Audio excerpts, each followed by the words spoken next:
Olá, nós vamos falar hoje sobre o capítulo 16 de Atos e eu gostaria de orar com vocês.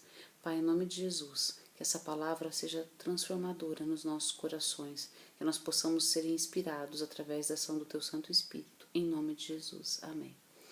Não vai dar para a gente ler todo o texto, porque ele é extenso nesse momento, né? Mas eu vou pincelar algumas reflexões acerca, tá? Foi mais uma viagem missionária do apóstolo Paulo, que levou consigo algumas pessoas, dentre elas Timóteo. Aqui vai aparecer a figura de Timóteo. Timóteo foi instruído por Paulo. Na verdade, ele já era um cristão quando Paulo conheceu, mas Paulo teve a oportunidade de estreitar laços e aprofundar realmente o relacionamento e o propósito, né, das missões, das viagens missionárias com ele. E depois ele vai escrever as duas cartas a Timóteo também, que é muito interessante vocês lerem. Aqui ele circuncida Timóteo, por quê?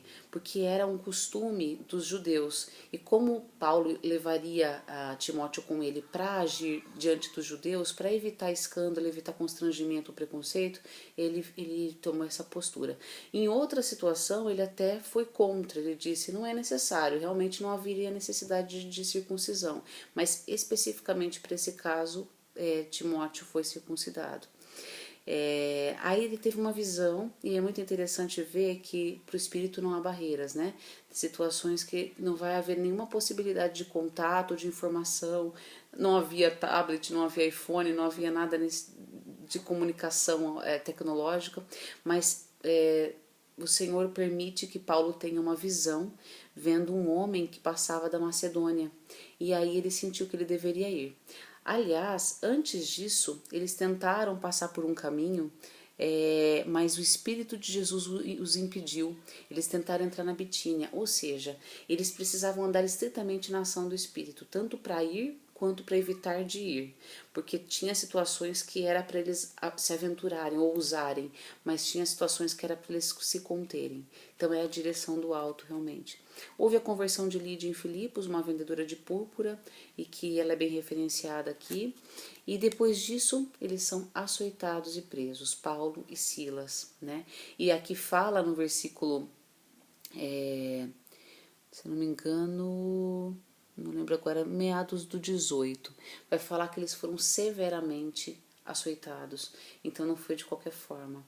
E eles foram presos e meia-noite eles começaram a cantar louvores. Isso aqui é um dos ápices assim da intimidade, da entrega de pessoas a Cristo, porque se você parar para pensar, meia-noite, uma prisão, totalmente acorrentados, louvando a Deus, é muito temor, é muita visão do propósito.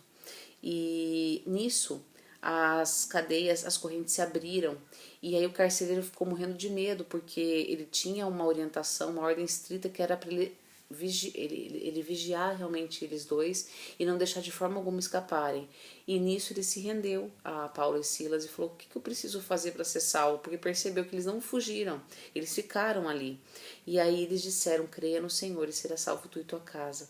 Foram batizados, tomaram uma refeição com o carcereiro, mas se mantiveram em cárcere. Tanto é que no final desse capítulo a gente vai perceber que os magistrados deram ordens para que eles fossem libertos. E aí o carcereiro chega e fala que eles foram. Mas, mesmo assim, Paulo, sendo dupla cidadania, ele era cidadão judeu e romano, ele teria direito a um processo formal e explícito. Eles aprisionaram ele às ocultas, e isso não era correto. Então, tudo isso a gente realmente percebe que Deus foi agindo, né? Agindo em todos os caminhos dessa viagem, e faz com que a gente também aplique no nosso coração esses princípios, o exercício da dependência, o exercício da fé. Mas leiam todo o capítulo, porque ele tem muita riqueza para ser explorada. Deus abençoe.